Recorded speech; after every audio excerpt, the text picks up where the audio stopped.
Chaque jour, de nouvelles découvertes éclairent les mystères stupéfiants et mortifères de cet endroit que nous appelons l'univers. Le passé et le futur pourraient-ils être un jour des destinations de vacances?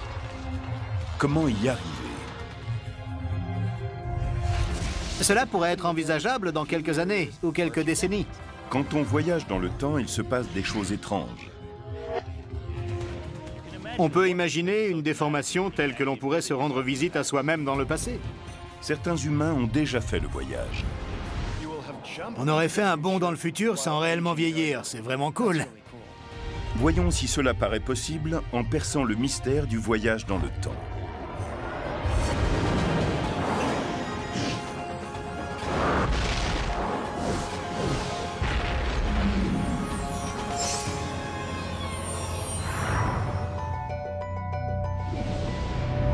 De toutes les énigmes de l'univers, celle du voyage dans le temps est sans doute la plus intrigante. Le temps nous fascine déjà énormément en lui-même. On finit par imaginer des manières de lui jouer des tours, de remonter le temps, de changer certaines choses. Voyager dans le temps signifierait retourner dans le passé ou avancer dans le futur. Mais pour le moment, chacun d'entre nous est bloqué dans le présent.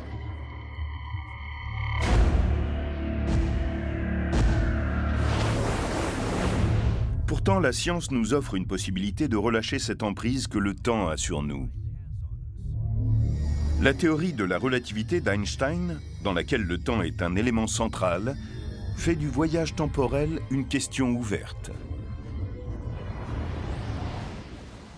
La théorie sur le temps la plus intéressante, c'est-à-dire celle de la relativité, n'exclut pas entièrement le voyage dans le temps. Sans doute ne comprenons-nous pas certaines choses qui permettraient de l'améliorer, mais on peut construire à partir de là des scénarios qui nous permettraient de remonter le temps. Il nous semble improbable de voyager dans le temps car celui-ci ne va que vers l'avant. Les physiciens appellent cela la flèche du temps. La flèche du temps décrit le fait que le temps nous semble s'écouler toujours dans la même direction, du passé vers le futur. On se souvient du passé, on ne se souvient pas du futur. On peut susciter des événements dans le futur, mais on ne peut pas dans le passé. Si l'on enregistre un événement de notre vie quotidienne, comme mélanger du lait au café, et que l'on repasse ce film à l'envers, c'est tout à fait évident. Le lait se mélange au café, il ne se démélange pas. Voilà ce qu'est la flèche du temps. Selon la théorie de la flèche du temps, le temps est une rue à sens unique où les événements sont irréversibles. Nous le savons car nous en avons l'expérience quotidienne. Au billard, lorsqu'on fait une casse, on ne s'attend pas à ce que les boules se réalignent seules. On peut brouiller des œufs, mais on ne peut pas les débrouiller. La raison pour laquelle le temps se déroule dans un seul sens procède d'une loi fondamentale de la physique, selon laquelle toute chose dans l'univers passe de l'ordre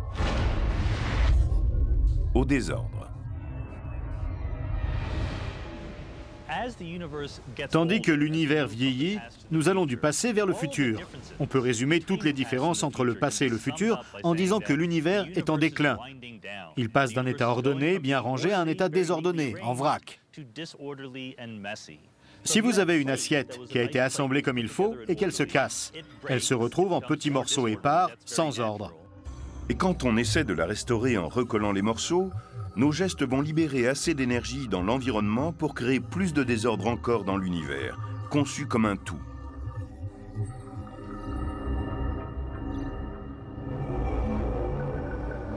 Mais la flèche du temps peut être ployée dans certaines conditions extrêmes. Il faut revenir à la théorie de la relativité. Einstein a démontré que la gravité d'objets massifs comme les planètes, les étoiles et les trous noirs pouvait provoquer une pliure de l'espace même. Plus incroyable encore, il a démontré que le temps et l'espace étaient en fait reliés en un même élément qu'il appelle l'espace-temps. Cela signifie que quelle que soit la déformation de l'espace, elle va s'appliquer également au temps. Et rien dans l'univers ne peut tordre davantage l'espace-temps que la force gravitationnelle d'un trou noir. Imaginons un champ gravitationnel tellement puissant que l'espace et le temps se retournent sur eux-mêmes, et donc que l'on puisse partir d'un point, remonter dans le temps et revenir au point de départ. Lorsque la flèche du temps se courbe pour rencontrer son extrémité, il se crée une boucle sans fin dans laquelle les mêmes événements vont se produire indéfiniment. Donc, si le temps se courbe sur lui-même, l'univers va se répéter encore et encore. Chaque moment se reproduira un nombre de fois infini. Une boucle sans fin serait assez frustrante pour qui que ce soit. Mais supposons qu'un voyageur spatio-temporel puisse atterrir dans le passé en évitant cette constante répétition. Dans ce cas, d'autres obstacles se présentent. Les plus troublants sont les incohérences ou les paradoxes qui surgissent quand on commence à se plonger dans le passé. Un célèbre exemple d'incohérence lié au voyage dans le temps est ce que l'on appelle le paradoxe du grand-père, lorsque quelqu'un remonte jusqu'à l'époque où vivait son grand-père. Imaginez que je remonte le temps grâce à une machine et que je rencontre mon grand-père en 1937. Il est sur le point de se rendre à un rendez-vous arrangé avec ma grand-mère. Ils ne se sont encore jamais rencontrés. Et si je le convainquais de ne pas aller à ce rendez-vous?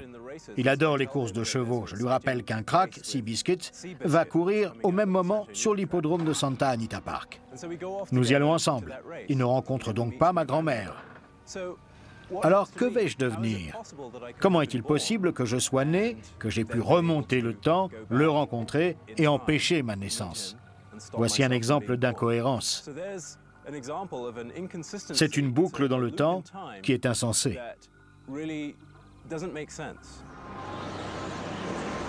Mais si le voyage dans le temps s'avère possible, il y aura sans doute un moyen de contourner cette contradiction. Ce dont les physiciens sont à peu près certains, c'est que finalement l'univers fait toujours sens. Dans le domaine physique, dans la science en général, la cohérence, l'autocohérence, le sens commun, si vous voulez, est un principe fondamental. Les physiciens ont trouvé au moins 3 voies qui permettraient d'éviter les paradoxes du voyage dans le temps. La première est simple. La nature préviendrait ces paradoxes en rendant impossible le voyage dans le temps. En d'autres termes, cela ne pourrait pas arriver. Une autre hypothèse est l'étrange idée d'univers multiples. Une manière de voir le voyage dans le temps, c'est de se dire qu'on entre dans un univers parallèle différent après avoir remonté le temps. Cela n'a donc aucun impact sur l'histoire du monde dont on vient. Ici, tout ce qui peut arriver arrivera, mais en pénétrant dans un univers parallèle. C'est une idée un peu bizarre. La troisième solution à la question du paradoxe, c'est l'idée que si le voyage dans le temps est possible, on ne sera pas en mesure de changer le passé une fois qu'on y sera. On peut illustrer cela en prenant un exemple simple, comme par exemple celui des boules sur un billard.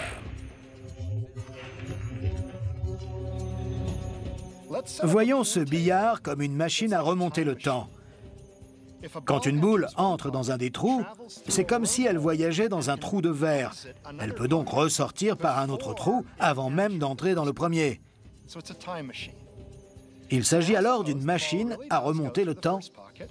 Supposons maintenant que la boule passe dans le premier trou, émerge avant d'y entrer, puis se frappe elle-même avant d'y entrer.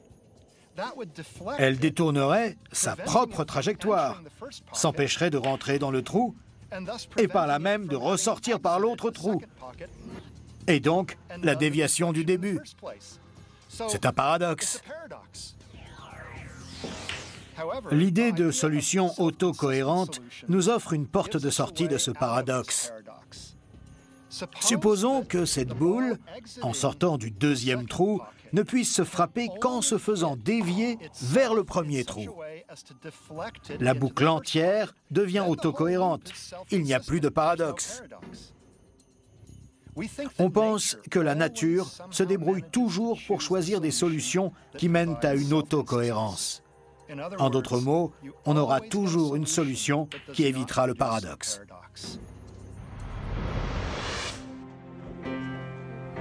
Dans ce cas, si Clifford Johnson pouvait retourner en 1937, il verrait en effet son grand-père.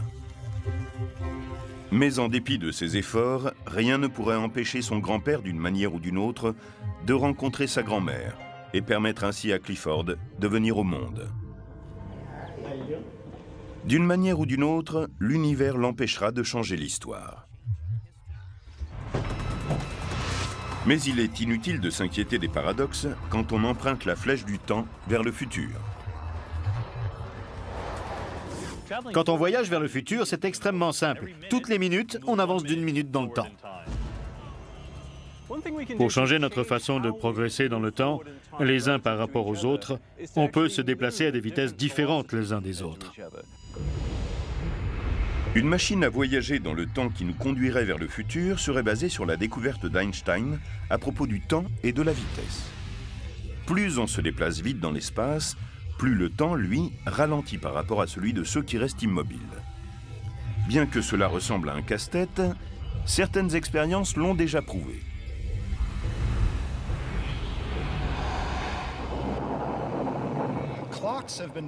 On a placé des horloges dans des avions extrêmement rapides et des fusées qui ont parcouru une certaine distance à très grande vitesse. À la fin du vol, quand on a relevé les horloges atomiques, on s'est aperçu qu'elles étaient un peu en retard sur celles qui étaient restées tranquillement à terre. On appelle ce phénomène la dilatation temporelle, et cela peut nous servir pour voyager dans le futur, ce qui a déjà été fait. Le cosmonaute russe Sergueï Krikalev a passé plus de 803 jours en orbite à une vitesse de 30 000 km/h, ce qui fait de lui le champion du voyage dans le temps. C'est difficile à imaginer quand on le regarde. Ce qui s'est passé, c'est que le temps a défilé pour lui plus lentement que sur Terre, d'un 50e par seconde. Mais la dilatation commence à fonctionner réellement comme une machine à remonter le temps quand on atteint une vitesse très légèrement inférieure à celle de la lumière.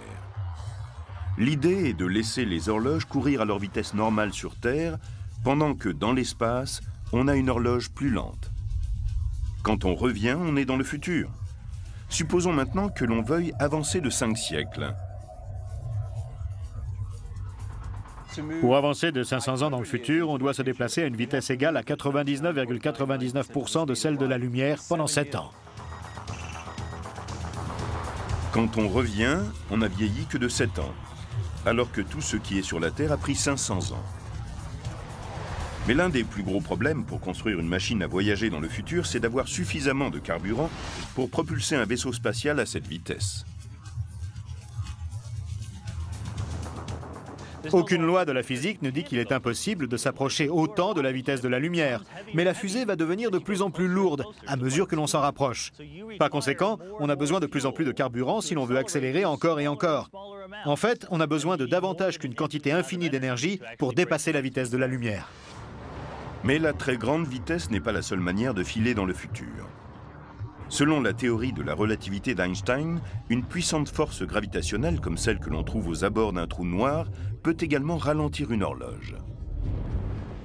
Admettons que l'on se trouve dans un vaisseau et que l'on se gare pendant un certain temps juste à côté d'un trou noir. Quand on va retourner sur Terre, on constatera qu'il s'est écoulé bien des années, alors que dans notre cadre de référence, il ne s'est passé que quelques semaines ou quelques mois. On aura fait un saut dans le futur tout en vieillissant très peu. C'est vraiment cool. Mais passer des années à très grande vitesse ou à proximité d'un trou noir est une forme de voyage un peu lente. Pour des voyageurs impatients, il pourrait y avoir une formule instantanée, une sorte de raccourci à travers l'espace, qui pourrait également être un passage à travers le temps. C'est ce qu'on appelle un trou de verre.